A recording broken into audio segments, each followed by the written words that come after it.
একদিকে উচ্চ মাধ্যমিক, অপরদিকে প্রতিমার সাজের কাজ দুহাতে দক্ষভাবে সামলাচ্ছে কলেজিয়েটের প্রিয়াংশু।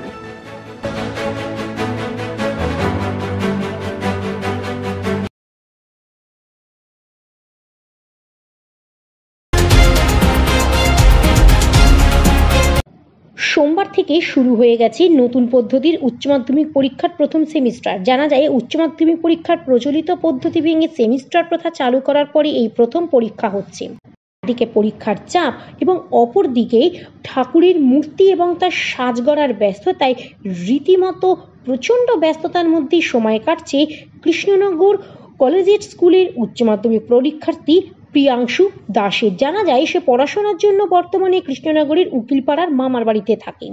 উচ্চ মাধ্যমিকের পরীক্ষার্থী হওয়ার পাশাপাশি মূর্তি গড়া তার নেশা। ছোট থেকে রং তুলি মাটি নিয়ে খেলতে খেলতে কখন যে নেশা পেশায় পরিণত হয়ে গেছে তা জানতে পারেনি প্রিয়াংশু নিজেও। সামনে দুর্গাপুজো আর মাত্র কয়েকটা দিন বাকি, হাতে রয়েছে বেশ কয়েকটি প্রতিমা ও তার সাজ তৈরির কাজ। তাই পরীক্ষার প্রস্তুতির পাশাপাশি কিভাবে জোর কদমে চলছে দশভুজাকে সাজিয়ে তোলার প্রস্তুতি, আমাদের প্রতিনিধির ক্যামেরার মুখোমুখি হয়ে প্রিয়াংশু জানালো তার সমস্ত ডেইলি রুটিনের কথা।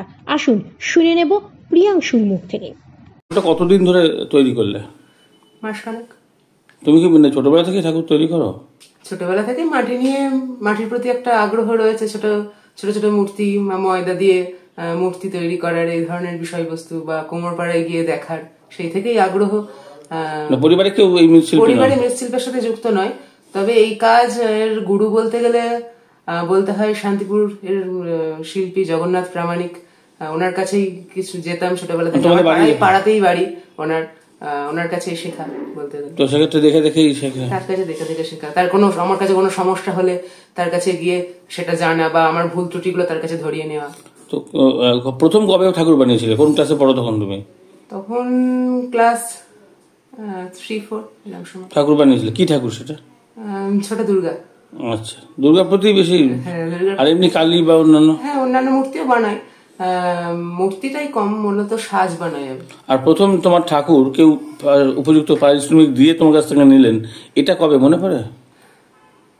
উপযুক্ত পারিশ্রমিক দিয়ে বলতে গেলে এই দুর্গা হচ্ছে না, এনাদের বাড়িতে বিভিন্ন রকমের পুজো হয়। হ্যাঁ, শুধু দুর্গা বলে নয়, জগদ্ধাত্রী, কালী, হ্যাঁ, অন্নপূর্ণা। সেই দাদাই প্রথম বাড়িতে আমার থেকে সঠিক মূল্য দিয়ে অন্নপূর্ণা প্রতিমা নিয়ে গিয়েছিলেন, প্রায় আজ থেকে 5-6 বছর আগে। তারপর থেকে তো বিক্রি হয় মোটামুটি? তারপর থেকে মোটামুটি হয়। কি কি ঠাকুর বানিয়েছো? দুর্গা, কালী, অন্নপূর্ণা, জগদ্ধাত্রী, লক্ষ্মী, সরস্বতী, সবই মিনিয়েচার? মোটামুটি মিনিয়েচারের উপর, বড় ঠাকুর নয়। আচ্ছা, আর এই সাজ টাজ সমস্ত সাজ আমারই তৈরি। আর চালির যে পটচিত্র শুভময় চ্যাটার্জি বলে আমার এক বন্ধু এঁকেছে। আর এমনি তুমিও তো আঁকো? তোমার পটচিত্র আঁকি। আচ্ছা, আর সাজ টাজ গুলো? সাজ আমারই তৈরি। এগুলো কোথা থেকে কেন? কি কি সাজের মেটেরিয়াল বলতে গেলে কৃষ্ণনগর আমিন বাজারের যে দোকানগুলো রয়েছে মেটেরিয়ালের, সেখান থেকে কেনা। আর এমনি নতুন নতুন ডিজাইন, সেগুলো তোমাকে কি কেউ যখন বানাতে দেয় দিয়ে দেয়, না তুমি করো? যদি কাস্টমার বলে দেয় এইভাবে ডিজাইন করে বানাতে হবে, সেইভাবেও বানিয়ে দেওয়া হয়। মাসখানেক আগে তৈরি করে। তো শেষ হয়েছে মোটামুটি এখন? হ্যাঁ, এখনো কিছু কাজ বাকি রয়েছে, অস্ত্র তৈরি করা। কবে নেবেন? চতুর্থ দিন। কোথায় সেটা? কৃষ্ণনগর বউবাজারে পুজো হবে। আচ্ছা, আর এই যে বাড়িতে তুমি রয়েছো, এটা আমার মামার বাড়ি, আমি এখানে থেকে পড়াশোনা। এটা কৃষ্ণনগর কোথায়? কৃষ্ণনগর উকিলপাড়া। তোমার বাড়ি কোথায়? আমার বাড়ি শান্তিপুর। আচ্ছা, কোথায় পড়ো? আমি কৃষ্ণনগর কলেজিয়েট স্কুলে দ্বাদশ শ্রেণীর ছাত্র। তার মানে তো উচ্চ মাধ্যমিক কাল। আর আজকে ঠাকুর তৈরি করছো? কিছু বলছেন না? বাড়িতে রেডি তৈরি করে রেখে দিয়েছি, এবার বাকি যা কাজ আছে আবার পরীক্ষার পর। বাড়ি থেকে বলছেন না কিছু? বাবা মা, দিদা, দাদু? একটু তো বাগাবাগি করে, তাহলেও আমি যেটুকুনি পারি আমি পড়াশোনা সামলেই করি। পরীক্ষা হয়ে গেলেই তো কৃষ্ণনগরে একাধিক পুজো, ঠাকুর বানানো হচ্ছে, চলে যাবে সেখানে দেখতে নাকি? ইচ্ছা আছে। অবসর যেটা পাও সেটা কি করো? আমার এই কাজ, সাজের কাজ, মূর্তির কাজ। আর এমনি খেলাধুলা কিংবা গান বা অন্য কিছু? একটু কমই করি। আচ্ছা।